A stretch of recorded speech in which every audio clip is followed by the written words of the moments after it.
Baik penonton, seperti yang kita sedia maklum, sebahagian besar daripada rakyat Malaysia yang berusia 21 tahun ke atas dan berpendapatan bawah RM100,000 setahun layak untuk menerima manfaat kredit e-Madani sebanyak RM100 melalui beberapa aplikasi terpilih, dan permohonan telah pun mula dibuka sejak 4 Disember 2023 dan pemberian e-Madani ini memberi manfaat kepada 10 juta rakyat Malaysia dengan peruntukan keseluruhan sebanyak RM1 bilion. Dan hari ini kita nak berbicara berkenaan inisiatif e-Madani. Apa rasionalnya? Hari ini kita bersama dengan tetamu kita secara Google Meet, iaitu kita bersama dengan Profesor Madya Dr. Aimi Zulhazmi Abdul Rashid yang merupakan penganalisis ekonomi. Assalamualaikum Prof. Waalaikumsalam warahmatullahi. Selamat pagi. Alhamdulillah, inisiatif ini pastinya memberikan satu kabar gembira kepada masyarakat, khususnya kepada golongan berpendapatan rendah.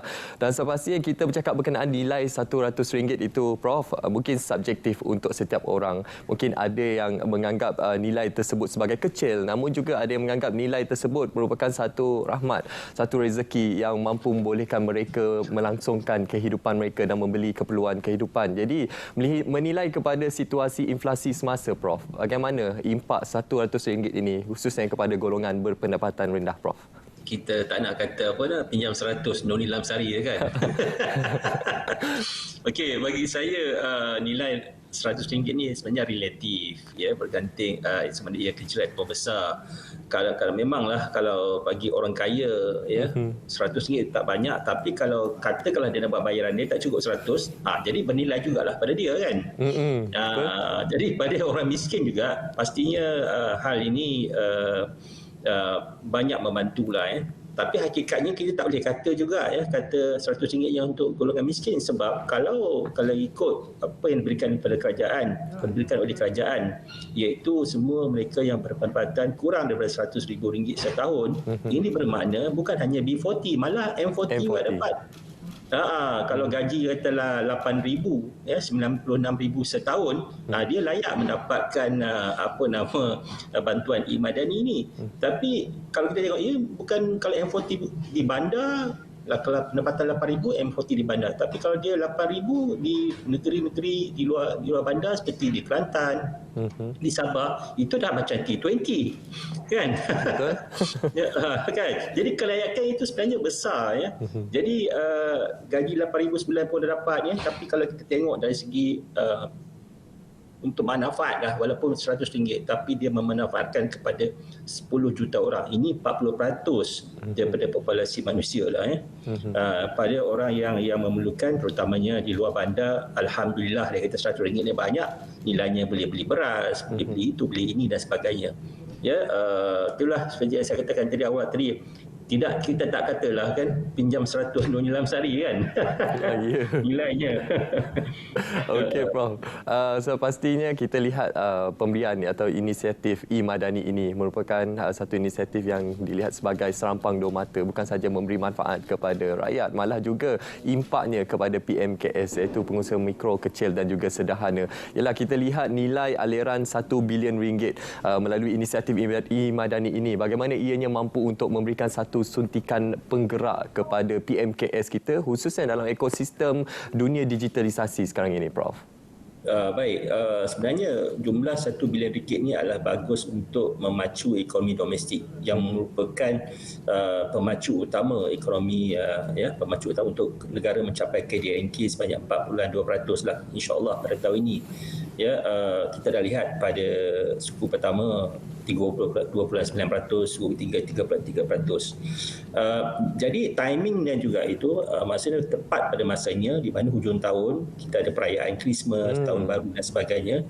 Jadi banyak juga perniagaan di sini, termasuk perniagaan mikro, kecil, sederhana PMKS ni tengah membuat penyusunan semula perniagaan, terutamanya menjual stok yang lebih, menjual stok yang akan lupus dan sebagainya.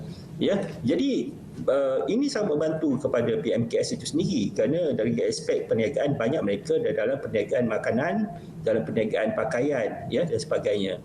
Dan kebelakangan ini dengan kenaikan kes ataupun COVID-19 mungkin masyarakat ni lebih berhati-hati, tak mau keluar dan nak order online, pakai rider dan sebagainya.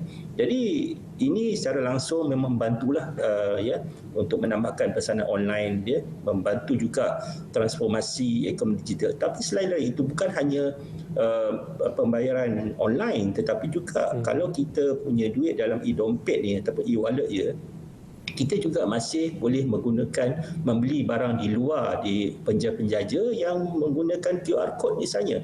Jadi dia tak terhad hanya kepada online saja, tapi itu adalah salah satu langkah yang baik, menambahkan lagi kerana kita faham sewaktu pandemik banyak PMKS tidak berubah kepada online dan mereka terpaksa berubah perniagaan mereka apabila berlakunya pandemik COVID-19 itu sendiri.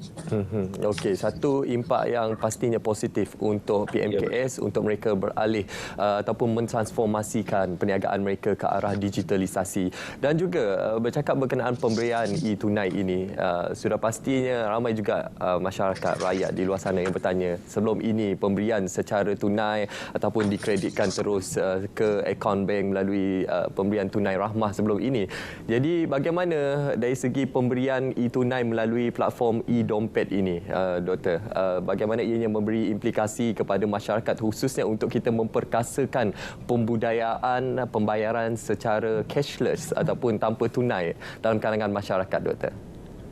Baik, sebenarnya pertama kepada masyarakat dengan bantuan yang diberikan melalui e-Madani melalui e-dompet ini, sebenarnya kerajaan mudah memantau di manakah rakyat berbelanja. Jadi dia dari situ dia dapat maklum balas dia beli apa dan jumlahnya berapa. Jadi adalah lebih mudah bagi kerajaan memahami aliran. Dia boleh juga membantu kerajaan memahami apa yang diperlukan oleh rakyat, dan seterusnya ia cukup berguna sekiranya kita mahu mengadakan nanti subsidi bersasar. Itu adalah salah satu cara yang boleh disalurkan oleh kerajaan. Apapun seperti yang saya katakan tadi, ia juga sangat bermanfaat kepada masyarakat. Jadi kita tak payah lagi mengelakkan kes kecurian. Kita boleh hanya menggunakan e-dompet ke mana-mana. Jadi kalau keluar bawa handphone saja kan. Jadi tak payahlah carry duit. Jadi kos keluarkan duit oleh negara, duit kertas, duit shilling tu dapat dijimatkan. Dan penting sekali ada ramai di sana yang saya katakan ekonomi kelabu asap lah di mana mereka banyak para peniaga tidak mewawarkan ataupun melaporkan pendapatan mereka yang sebenar. Jadi dengan penggunaan inisiatif e-dompet ini, ia memaksa mereka melaporkan satu langkah yang baik kepada negara lah. Dan ia juga membantu mengurangkan kes-kes seperti pengubahan wang haram dan sebagainya lagi. Jadi lebih mudah dari segi transformasi dan sebagainya. Okey, ini pasti satu langkah permulaan untuk kita mentransformasikan budaya pembayaran kita secara cashless ataupun tanpa tunai ini, Prof. Khususnya dalam kalangan masyarakat. Namun, Prof, pemberian e-Madani ini pastinya ada juga persoalan-persoalan dalam kalangan masyarakat. Khususnya kita melihat kepada dari sudut penggunaannya. Mungkin lebih praktikal dalam kalangan golongan bandar, golongan belia, namun juga situasinya berbeza untuk masyarakat di luar bandar ataupun golongan yang lebih berusia, Prof. Memang tidak dinafikan ada golongan-golongan seperti orang tua saya sendiri pun dia tak pandai memakai segala gadget-gadget telefon ni semua kan. Jadi dia mempunyai masalah dari segi aspek menggunakan bantuan daripada e-dompet. Tapi saya rasa kalau ini bukan satu paksaan dan ini adalah satu inisiatif yang belum sebelum ini pernah dibuat, sebelum ini juga ada juga pembayaran dibuat terus ke bank account. Tapi secara sedikit beransur-ansur, sedikit demi sedikit kerajaan mahukan rakyat berubah dan mahu menggunakan akses digital ataupun berubah pada transformasi digital dalam kehidupan mereka sekeliling. Dan kalau sekiranya kita dapat memperbaiki ekosistem kita di mana semua perniagaan maupun orang ramai menggunakan akses digital, jadi ialah lebih mudah kepada kita untuk maju ke hadapan menjadi sebuah negara yang berjaya dari segi akses ekonomi digital itu sendiri. Dan selepas ni kita mungkin akan menghadapi satu lagi revolusi, iaitu AI, teknologi masa depan, teknologi pintar.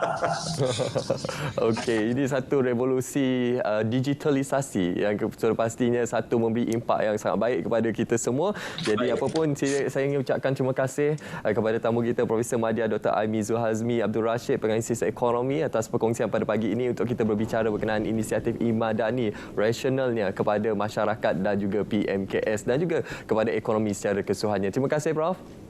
Baik, terima kasih. Sama-sama. Assalamualaikum. Waalaikumsalam.